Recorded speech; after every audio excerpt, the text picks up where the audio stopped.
Hi,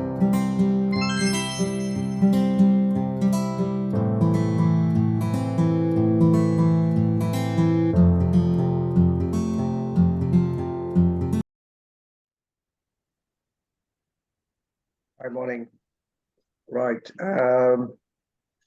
We've got, who have we got? Chan. Chan, are you there? Chan. Morning, sir. Morning, morning. How are you, sir? I'm good, thanks. Bit of got a bit of flu, but I've got Chan, Harry, and Muhammad Gaddafi, and I'm not sure. I think there should be someone else. Let me Iris check. is in. I just messaged him. We have let me see. Yeah, that's three of you. Yeah. That should That's be That should be it. Yeah. Interesting. it. It's a very very small class, which is really great.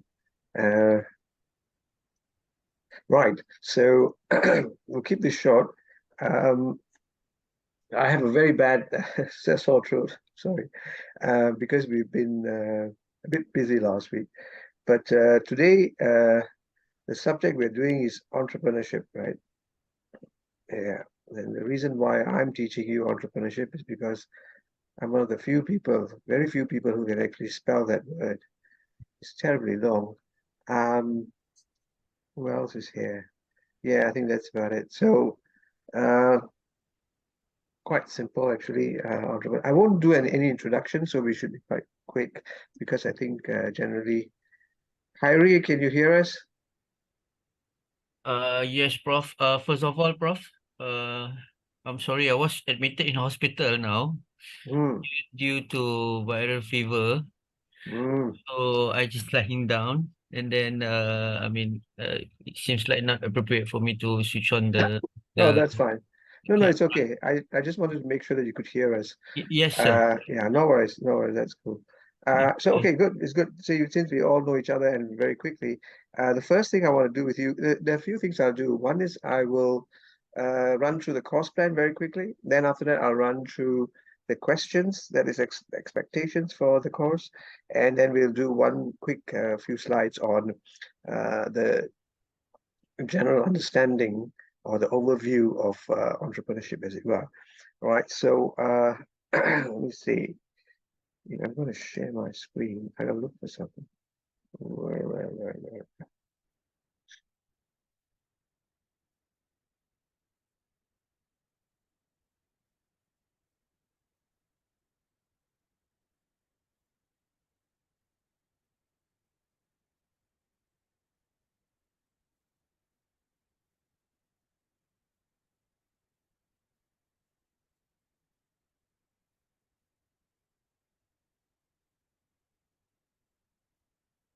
Is this your? I is this your? What level of the course are you at? Are you at the end or in the middle somewhere? Last sem, I believe. Yeah, last Ah, semester. good, good. So we must try and do well, right? Hopefully, keep up the good work. So, guys, if you look at the course plan, I'm running through this with you because you already have it actually on your Eurox. And it talks a little bit about what the course is about. So that's fine. You can read that. I won't go through that. And you can see that some of there are many, if you wanted a textbook, there's one there. There's a lot of textbooks on this one, but the textbooks are pretty heavy, if you like. So that's a challenge sometimes. Now, more important, I want to address the issue of course assessment. You've got, you can see here, paper critique, individual assignment, presentation, assignment, and then attendance and participation. That's quite standard. The difference in this semester, maybe you're aware, is there's no final exam, it's final assessment. Now, what is the difference between final assessment and final exam? Basically, in a final exam, you look at the paper and then in 2 hours, you complete the paper. In a final assessment, we give you the paper, you take it home, for a week, and then you submit the answer. That's it, right? So it's not an exam. Yeah, Is it right. good, Prof, or is it not? You tell me. What do you think? Lovely. Yeah, students like that, when they have nothing to do, when it's easy and doesn't test them in any way, they are overjoyed. Therein lies the challenge. I don't know. Is it good or bad? I'm not sure. You have to decide yourself. For me, it doesn't matter either way. But that's the new change. Draw attention to that. The rest is, of course, the standard stuff here, which you can read. So that's good. And right. So now I want to share with you. Having said that, we need to go and look. We always want to look at what we're going to have to do. Second, let me just look for. Okay. Okay. Let's see.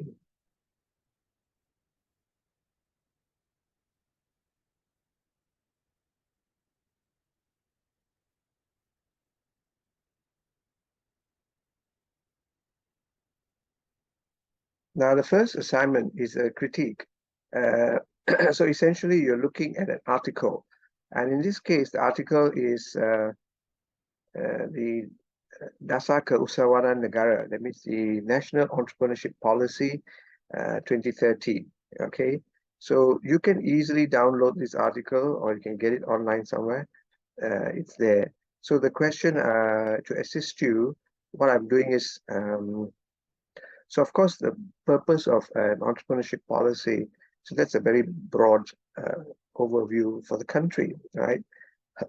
And later you'll see in the first few slides, we will discuss why you need to have Dasar Keusahawanan Negara. Why is it important? So some of the key questions that you need to answer when you look at that article is this one. So you're writing it in an essay form, but these questions here are just to assist you, right? To think about those areas. Why is it important for the country? What have they proposed? What is important? And then at the end, your point of view is important as well. So you may come up, and as a result of your wide reading, you will then make some suggestions.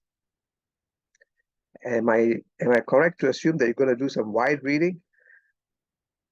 Yes, of course. Yes, of course, There you Prof. go. Of course, of course. Therein, that's the spirit. Okay, then that's for the critique. Then you've got yang kedua is the assignment question. This one, let's see what that's about.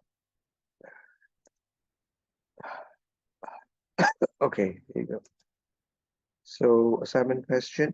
This one, for 2024 and all that, they are asking you to interview an entrepreneur, right, who has within the past 5 years successfully operated an enterprise. It could be anybody. It could be your neighbor, your friend, your uncle, somebody you know, right? So you need to come up with a report about that, right? You in the report, you must follow this structure lah. It's provided you already, right? Introduction, the background of the enterprise, their industry, right? If it's a restaurant, then it's a food industry, of course. Target of the enterprise, the advantage of the enterprise, right? What makes it different, right? What are the external forces? This is basically Porter's 5 forces, and opportunities and so on. So basically you are trying to look at an existing business and assessing it, which is very useful for you actually, because at least you get some, it's very real. It's not a theoretical assignment, and at least you're learning something. So it's quite good. So this is what, it's quite good because I designed it last. So thank you very much. So now, the other thing I want to share, that's yang kedua, then yang ketiga mana tu? Let's see. This is number 1.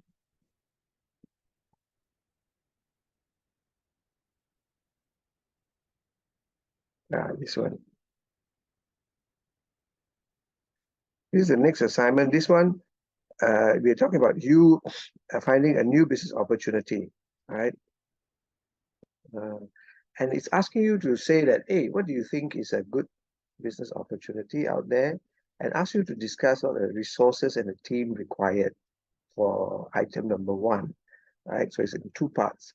So you must look at your type of business that you have identified, and it could be any. So this is a very open question. You decide which you think is which is suitable, which you think is a good idea. Maybe some of you have been thinking about something like this, and then you can put that in as well. And then after that, you must come up with an appropriate business model for it. The business model I provided you here is the what do you call this? The standard canvas, business model canvas, where you will look at your new idea and consider all these items: customer segment, value proposition, and so on. Right? Some of you, I'm not sure if you're aware, but there is this very popular business model canvas. You can go online now. You can see YouTube also, very easy. So it puts all those points. It's just that now you have to look at that and then apply it. Your new business, which you suggested in number 1, you are applying it here. That's all. Okay. So this is, again, it allows you to, entrepreneurship, the idea is for you to think about all these various aspects of that. So that's the assignment part done. And that's all you have to do. The rest will be a presentation, right, which is quite standard, and the attendance and all that. So no problem. I don't think you all will have a problem with this one. It's quite workable. It's doable. It's there's nothing scientific too much about it, but it requires application. That's about it. So if you're good with that, let's see. So in line with that, guys, any questions on the questions? So can an assignment 3 be a non-profitable? Yeah, it can be. But you still will have to, you see, profitable here can mean dollars and cents. So if you say it's an NGO or something that's out, so their measurement of profit will be who they help in society. Yeah. So so I don't think Yeah. that's an issue. Yeah. Okay. Thank you, sir. Yeah. So that's a broader way of looking at it. Yeah. So then, let's see. Any other question? That was a good question, though. Any other questions in case you don't have? Doesn't matter, because along the way you can also ask me. It's no issue at all. Look at this one. So for today, we're just going to be doing this part, which is the introduction part, which will somehow also help you with your assignment number 1. Okay. An introduction to entrepreneurship. Okay. Oh my goodness, what on earth is this? Yeah, this is what happens when you talk too much. the history the history of entrepreneurship. Do you know, guys, if you read the textbooks, you know who is supposed to be the first entrepreneur? It's Marco Polo. They consider him because he was the kind of guy who went and did trading, throughout the world, buying, selling, trading, things like that. Supposed to be I'm sure maybe there might be other people, but he was the most famous. Right? So the question we ask is,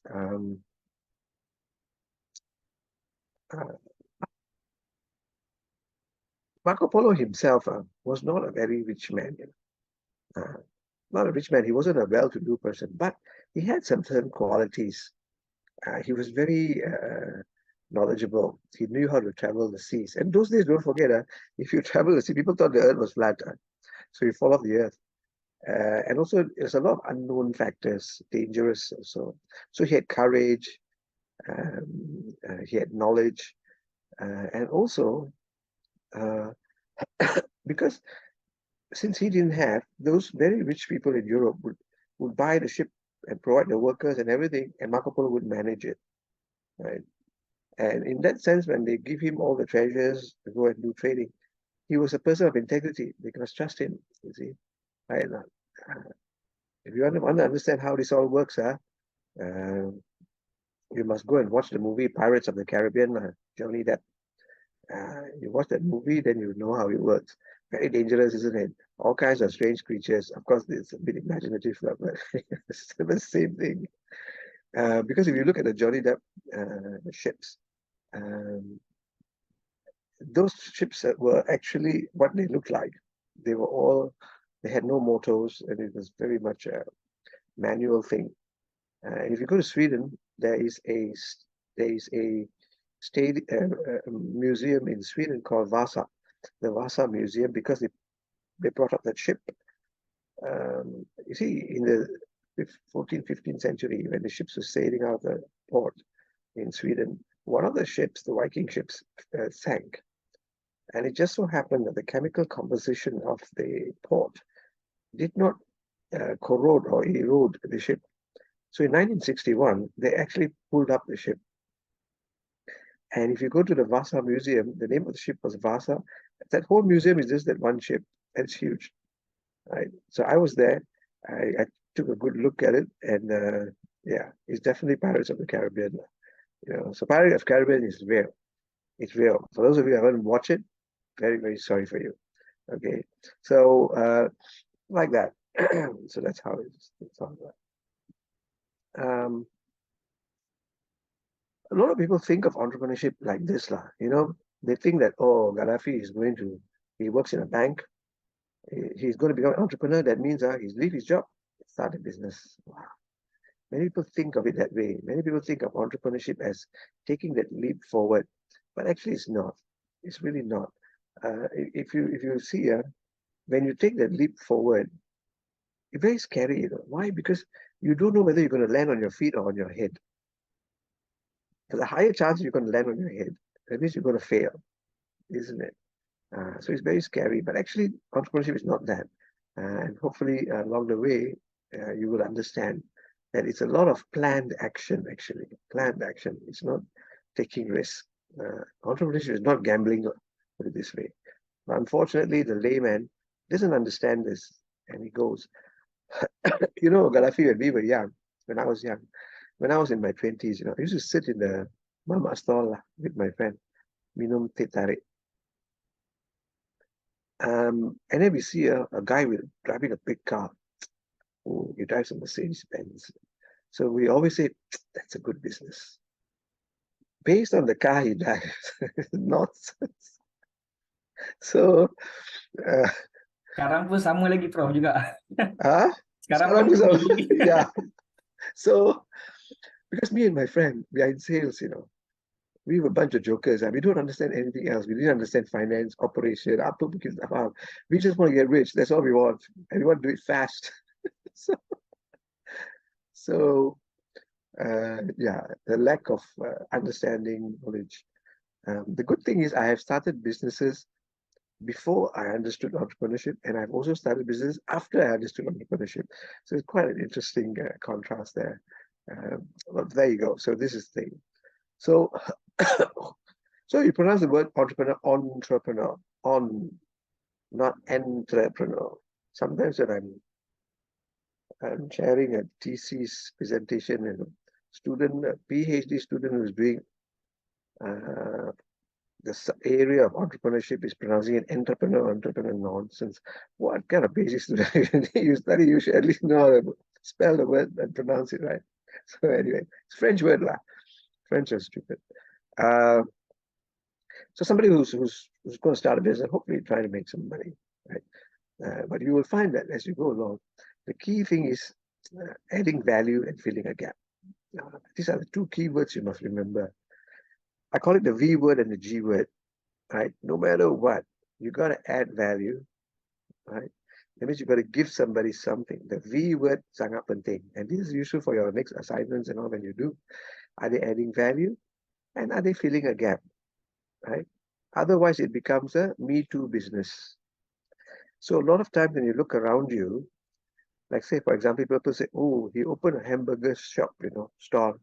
He's an entrepreneur. Nonsense lah. There's so many entrepreneurs, so many burger store everywhere. He's not an entrepreneur. Why? He's not adding value. Because somebody who wants to buy burger can buy from him and then go to the next street and buy from somebody else also. And so there's no gap, right? So this is something that you want to think about, the mindset. Somebody who creates something, who builds value, adds on. So what is entrepreneurship? So, so some people will argue, they use what they call the Schumpeter. See, when the first person the Austrian economist Schumpeter, right? His name is Schumpeter. He he's the first one who wrote that about entrepreneurship, and for him at the time, it has to be something revolutionary. You understand? It has to be something revolutionary. But if you go and you have a normal phone, then you develop a handphone with no wires. The old phone had wires. So according to Schumpeter, it had to be something revolutionary. But later on, for someone to come up with something revolutionary, sangat susah, very difficult, right? So along the way, another guy came along. His name was Kerzner. And Kerzner said, hey, it has to be something that's incremental. That means if you do slight improvement, it's also considered entrepreneurship. So you got these two school of thoughts, just to let you know, right? You can take the Schumpeterian approach or the Keznerian approach.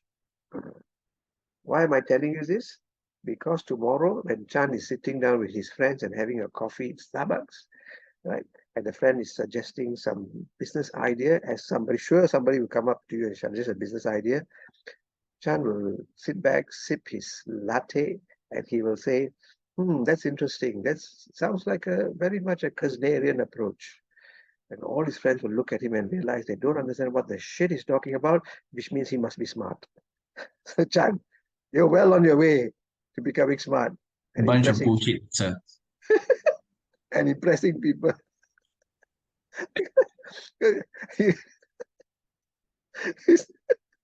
Hey, come on, Chan. You're paying a fee. I must give you some value, lah. Even though you yourself may not quite understand what the hell. Yes. That's how you show that to people that you're smart, right? Yeah. By So throwing all the jargons and big words. and not only because, but the poor guy don't even have the audacity to question you, ask you. Yeah. They say, So that they won't look stupid, right? yeah. So anyway, but it's true. Keznerian means you're doing something, but a slight improvement, which is okay. But if you do the same thing as everybody else, my friend, let me ask you something. Why use the word entrepreneurship? You see, everybody, especially the politicians, sadly, in this country, not in this country, other countries also same. They use entrepreneurship and business as the same thing. That alone tells you they never attended my class. From now on, you can criticize a lot of people already just by that one fact, because they use business and entrepreneurship in the same sentence. Nonsense. If you can use business and entrepreneurship the same thing, why bother to use entrepreneurship, such a hard word to spell? Might as well use business. In fact, you can spell it B-I-Z. What the heck? Yes, yes, business. So it's not the same. Now listen carefully. If the guy starts something that somebody else has already done or is doing, that's business. That's just business. But if he's doing something that nobody's doing, that means he has adding value and filling a gap, that, my friend, is entrepreneurship. It's not the same thing. Why is it not the same thing? Because one, chances are, is doomed to failure and one is not. So when they don't understand this fundamental thing, it's killing people.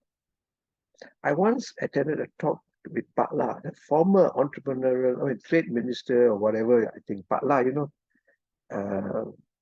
ministry, MITI in those days. MITI. And you know what he said?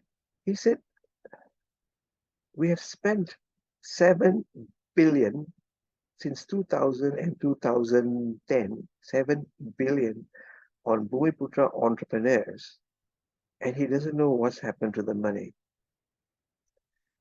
He can't, he doesn't know. He said, nothing's come of it. Because it's not in his pocket. No, that guy is a pretty smart guy. Don't underestimate them, He's a pretty smart guy. The reason is because fundamentally, their understanding of entrepreneurship is not clear. They call it keusahawanan, right? But that fundamental understanding is salah. We went and give money. Let's say Chan wanted to start a business. Chan said, oh, I want to start a cafe. I want to sell some coffee and some cakes. Come, Chan, come, sign up the form. How much you need, Chan? 120? Here you go. gave it to Chan. In less than 2 years, the money is gone. The business is certainly gone, right? So guys, the point we're trying to make is entrepreneurship is hard. It's super hard because you must add value and fill a gap, then you have a chance. So when you can't distinguish that, you lose a lot of money. Very sad. Galafi, they should have put me on the board lah, to advise them. Betul lah. If they did, I'm not kidding you, I'm super not kidding you. You see, masalah here, they give the funding to a lot of people because they want the political people to vote for you. Oh, dia bagi semua orang. In fact, they should not give everybody out of, let's say, 5,000 people. They should just choose the best, the one who is really entrepreneurial, maybe bring it down to 50 or 30 and give them and support them and put me on that board to make sure that it's running. Why did Chances, why did they do so, Prof? I know they don't recognize talent. That's another subject lah. So that's a very entrepreneurship of you. You see opportunity, you want to seize it. To fulfill your dreams when you're sitting at the mama when you're 20 plus years old of driving a car. Yeah, that was the dream. But those dreams have been achieved, by the way. So, but anyway, today, happy to say that I am consulting quite a few large GLCs lah. So at least, hopefully, we can make something happen lah. Which is good. Which is good. Countries need that. So the first thing to understand is that entrepreneurship is a mindset. People think entrepreneurship means you start business, you do this, you do that. There's nothing actually. It's about the way you think of finding profitable solutions to problems, right? That's what it is.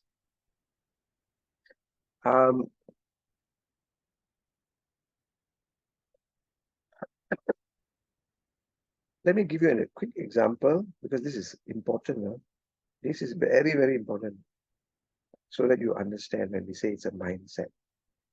If I have a class and I have an undergraduate class of 20 students in my class, now my students are not rich, and many of them are 20 years old. If you ask them how much they have in their pocket, you'll be lucky they say got 20 ringgit. Okay, so they're not rich. They don't run a business. They're sitting in my class. But outside the window, if you look at the building, there's a tall building owned by this guy. He's running a big, big business. He's sitting on a penthouse top floor. Now, if you look at my student who's sitting in my class, and you look at that guy, if you ask anybody, you ask them, who's the entrepreneur here? You know what they'll say? The guy who's sitting on the penthouse, the chairman, isn't it? A big business, what? He's the entrepreneur lah. My student, no, that's wrong. Because my student, even though he's 20 years old and he's got 20 ringgit in the pocket, he is constantly looking for new ideas. He's searching for gaps. He wants to start something of value. Right? Constantly, his mind is working that way. Right? Whereas the guy up there, 30 years ago, he was an entrepreneur. He started something new, which nobody had. But after some time, what did he do? That same business, he continued to grow it. Right? So it was entrepreneurial idea, ran it for 3-4 years. Now what is he doing? He's managing it and growing it and growing it. Now he's managing a business, adding more staff, adding more stock, adding this, growing it. He's no more an entrepreneur, my friend. He's now a businessman. You understand? A perfect example is AirAsia. When AirAsia first started, he's an entrepreneur. Why? Because he started with something not new. Southwest Airlines was doing it in the US, but he brought it to a new place. So it was a very Kuznerian approach, incremental. He brought it to Southeast Asia and he introduced it and it worked. Very good.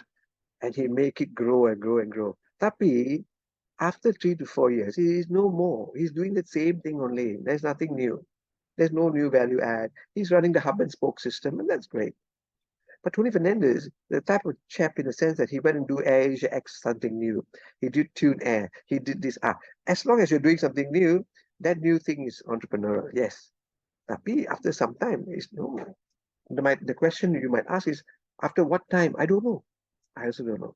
But you can safely say, but after they've run it for a while and there's nothing new being added, they're exploiting the opportunity, then we can argue that now they are businessmen. Guys, if you can think like this and understand this, it'll put you in the top 3% of people, okay, like 2.5% of people in the whole of Malaysia, I guarantee you. Because nobody knows this. Nobody understands it, right? These guys, so entrepreneurship is challenging in a sense that it's about the way you think and you're constantly adding value. That's why you have something called a serial entrepreneur, where he always likes new ideas and always trying to come up with new things, right?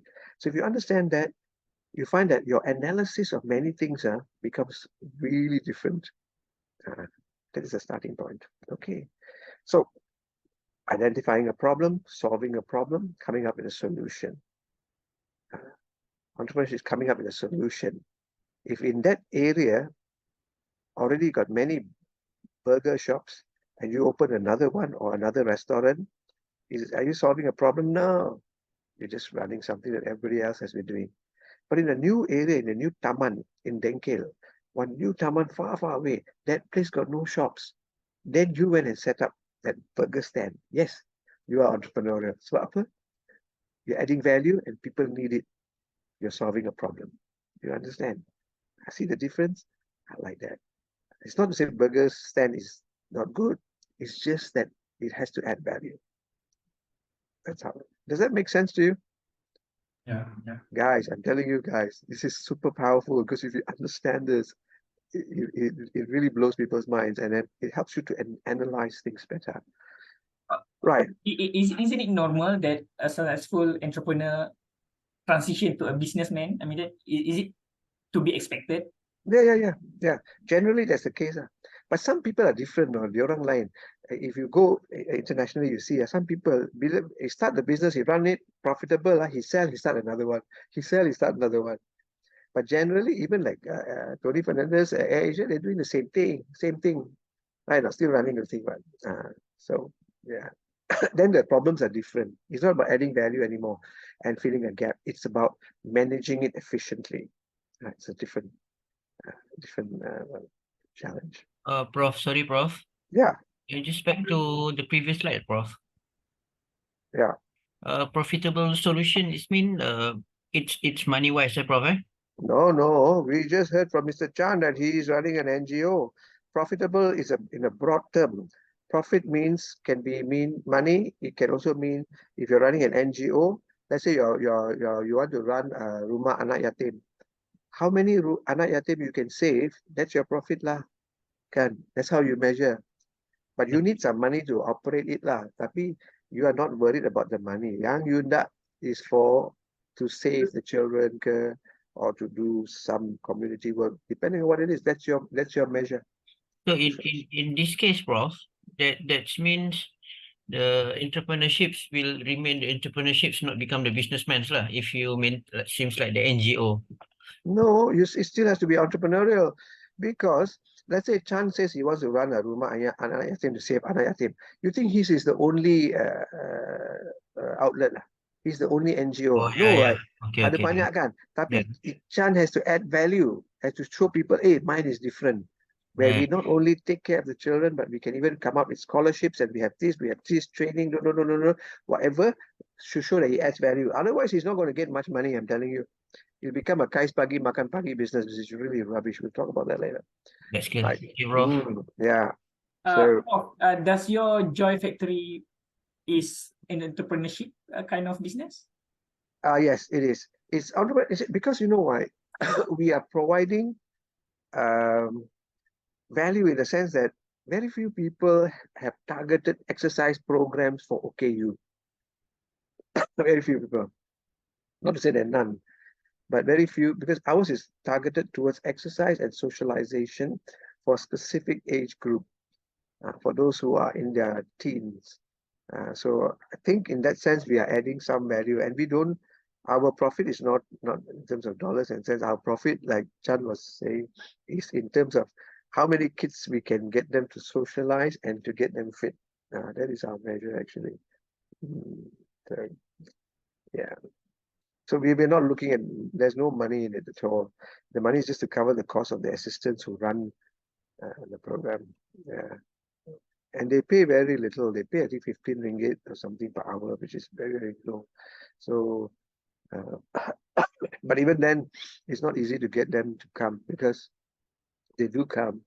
But sometimes the parents don't have transportation. The parents, kerja diorang, the husband and wife are working. We are thinking of a way to come up with transportation for them, provide transportation. We are Partner with Grab, sir.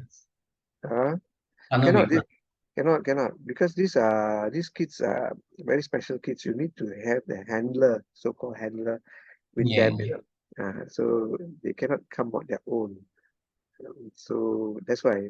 So and then if you have a transportation, also it must be a very specialized one, because to make sure that it's safe for the van, it's safe for them, that kind of thing. Anyway, we'll talk about that later. So guys, definition is important. This definition by Casson on entrepreneurship. Now, Casson says that entrepreneurs are specialists who deal with difficult problems. The reason why I mentioned Casson is this, guys. Casson, he's a professor of economics in London, and he said, because he says entrepreneurs are people who handle difficult problems and want to make profit.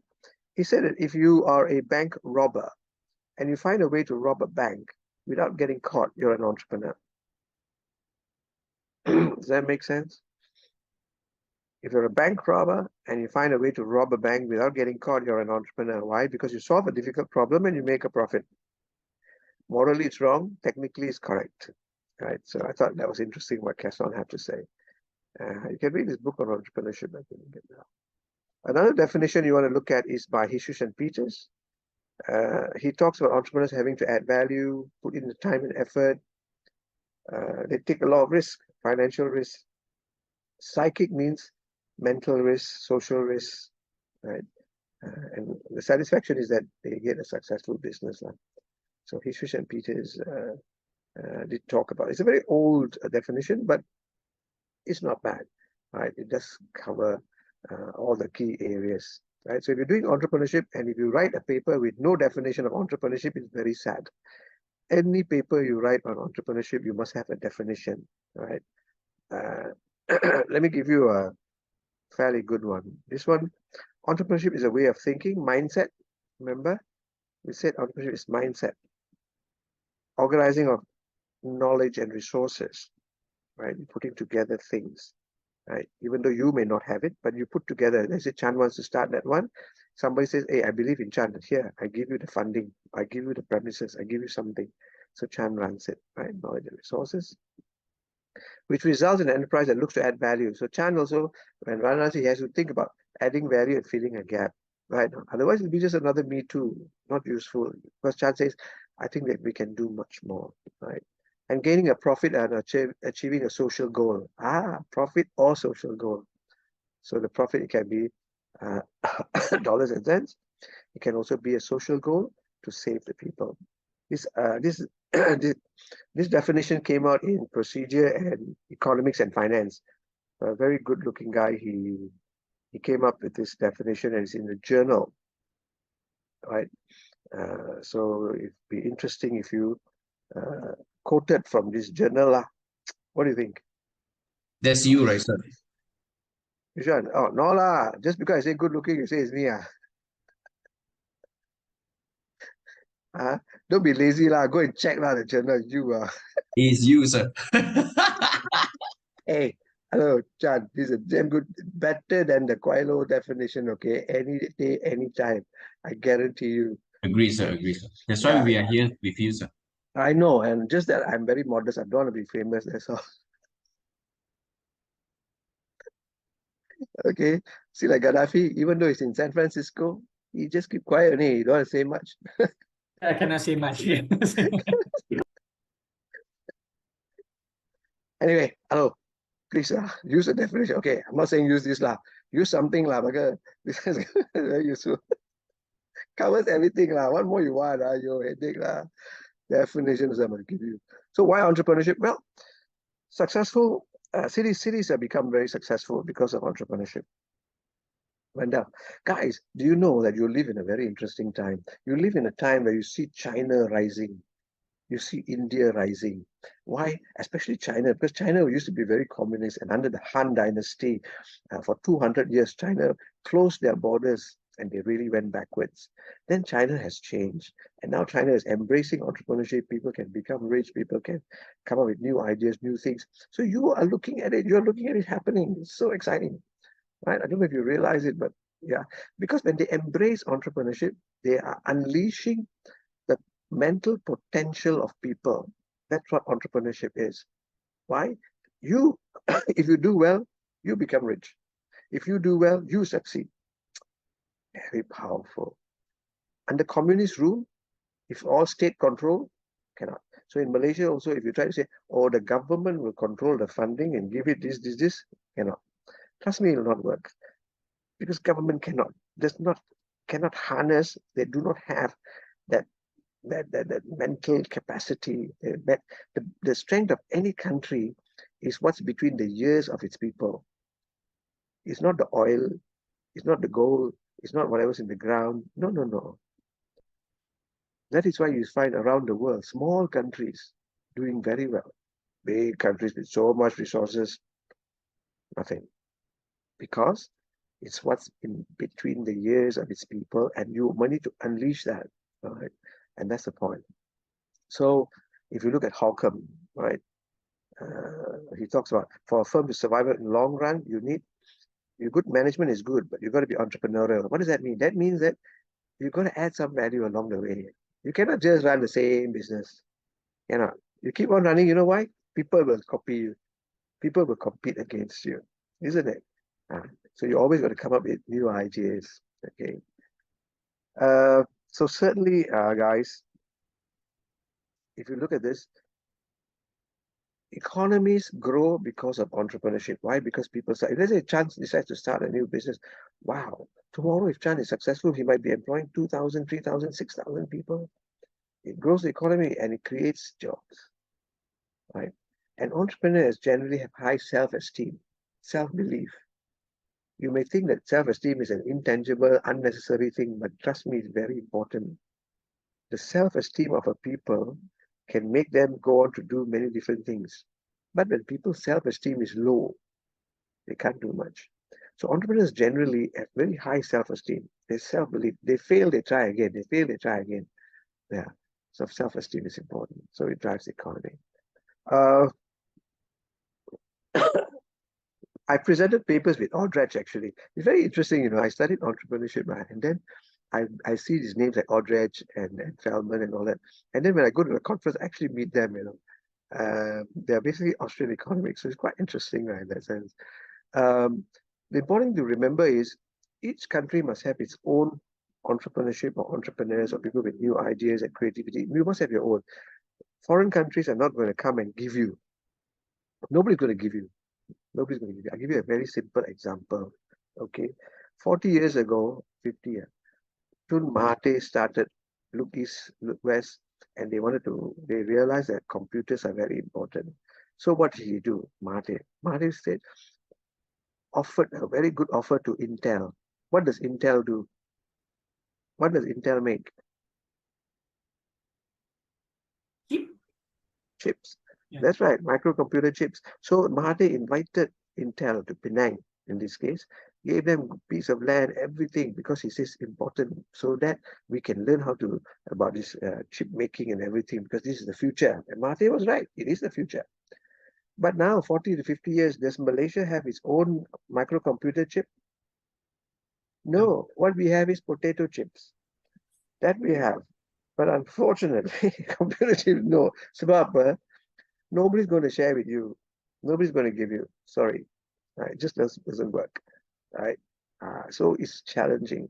So that is why entrepreneurship is sang up and thing for the people of a country. And unfortunately, right now, no one's promoting it. Right?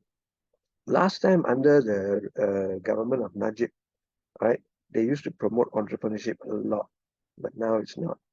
And it's pretty sad because if you start say entrepreneurship and Gaddafi, I support Gaddafi. I say, okay, look, here's the funding, here's the direction, here's the training.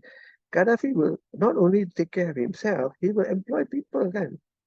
Not many, also 5, maybe 10. He start off. If he's successful, it could be 300, 400, and then thousands. So if you don't do this, you find that employment becomes an issue. And the sad part is, the sad part? Most of these so-called employment issues has been undertaken by who? Grab. Everybody become Grab driver, Grab driver, Food Panda, all this. So people don't talk about entrepreneurship. Government doesn't push for it, which is going to be quite challenging in the long run now, because that one. Sorry, sir. Hmm. Speaking of the Food Panda and Grab driver, right? I have a very much concern and worry that these two business model has created new generations of drivers for Of the course, future of Malaysia. of course. So what's your thought about this? My thought is a sunset industry. Tomorrow you don't even need drivers. In time to come, cars will be driving themselves. Yes, Even but now, the my thing is own that car, drives itself. but the thing is that it has created a very large amount of it has attracted a lot of people to become the drivers and also working for them. Of course. And this has actually created, I would believe, a very big impact for Malaysia in the very near future, because Oh, these people did not doesn't really gain much of skill development, knowledge development. put it And this way, lah. Don't go and talk so much, lah. There's no light at the end of the tunnel, lah, basically. Right? The light at the end of the tunnel is an oncoming train. sir, I'm a Okay. student here. I cannot use those words, you see. There's no light at the end of the tunnel. Yeah, it's nothing. There's no future in it, lah. When you're young, I guess you can't do that. But as an alternative, some of them don't even want to go and start university and study anymore. They go and just grab.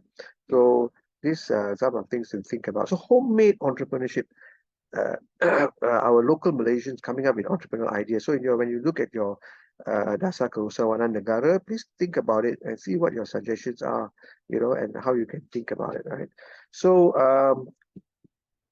you see, the thing is, entrepreneurs are the ones who can fill that gap. For example, Gaddafi is working somewhere. Gaddafi knows things that I don't know. In fact, Gaddafi knows things that even his boss doesn't know, because he's in the front. He's facing the problem. So Gaddafi knows. Boss doesn't know. Other people don't know. I don't know. So Gaddafi is the one who must say, hey, this one we don't have. If I start a company and I provide this for my customer, wow, I think they'll be very interested. Gaddafi can go and set up the thing. So this is why that innovation gap you goes back to the individual to a large extent. Okay. Because entrepreneurs see, if Gaddafi takes a risk, so somebody may say, hey, why don't the government do this? Run the business. Why don't the government run the business? You see, Gaddafi run the business. He can afford to fail. If Gaddafi fail, he fail. He himself. Government cannot afford to fail. Because if the government fails, nobody's going to back you up. Ini masalah besar. So government cannot take that kind of risk that entrepreneurs can or should. Yeah. So this is the point. So this is a very interesting thing which most people don't learn. How do we understand entrepreneur? Is it marketing? Is it operations? What is it? So Cantillon said,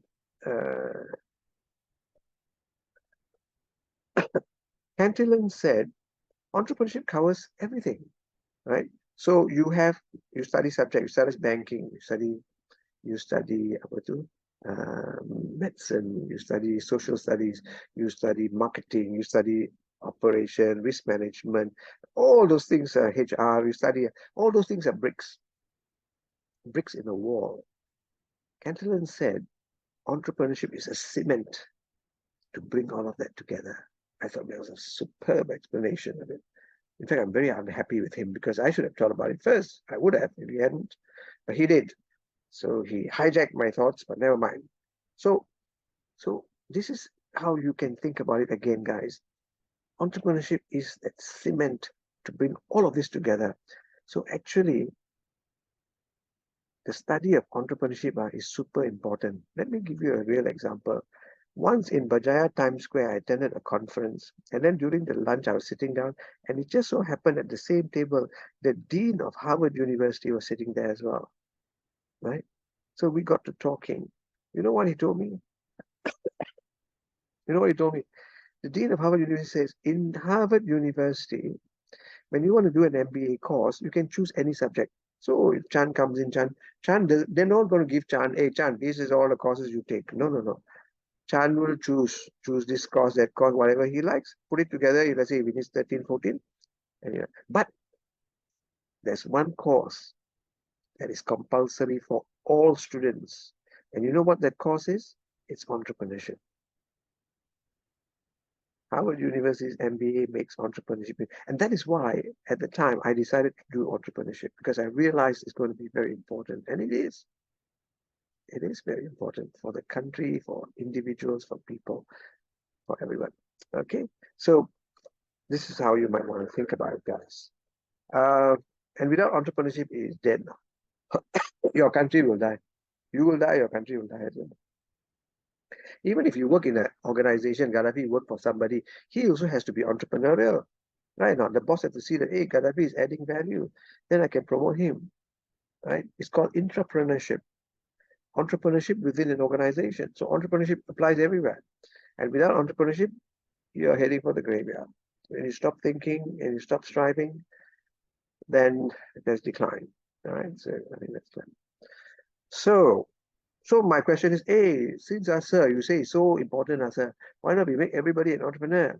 That's what you're thinking, right? I know what you're thinking. So you say, but you see, it's not easy. If you look at this chart here, there's so many factors, like cultural factors, economic factors, right? Risk-taking, family background, sociological environment, very, very complicated. And there's one guy I know, he did this, he adapted this study here and there, and he came up with this to make your life a little bit more difficult. Right? You may have met him before.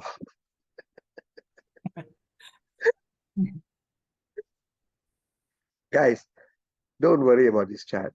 I'm not asking you to learn it. I'm just doing it to show you that I did some work. So that, Chan, you got to, Chan, hey, hello, you all better learn it. Tomorrow you all are teaching students. So anyway, the point is, it's hard. It's hard. It's not easy to come up with that triggering event. Can you see the triggering event here? Not so simple. I have to make the decision. Let's say if Chan is working or Kanapi is working, how do we make them go and start something? How do we make them, act on their ideas? Right. So it's something to think about. Anyway, it's something to think about. It's a lot of things there. What drives the entrepreneur? Entrepreneurship, the important thing for you to remember, guys, is that it applies in many situations, opportunistic as well as necessity. What does that mean? That means in good times, Chan will say, I'm going to start a business. I'm going to sell luxury massage chairs because people have a lot of money and the rich people want that kind of comfort. He's an opportunistic entrepreneur. He says there's an opportunity. At other times, you may start a business because, oh no, times are really bad. The currency is going out of whack and jobs are hard to find. Things are not working out. Then I might go and start my own business. So basically what we're trying to tell you is entrepreneurship applies both for opportunistic as well as necessity. You see, you know what I'm saying? It applies all the time, good times and bad times. So it's good life, good learning.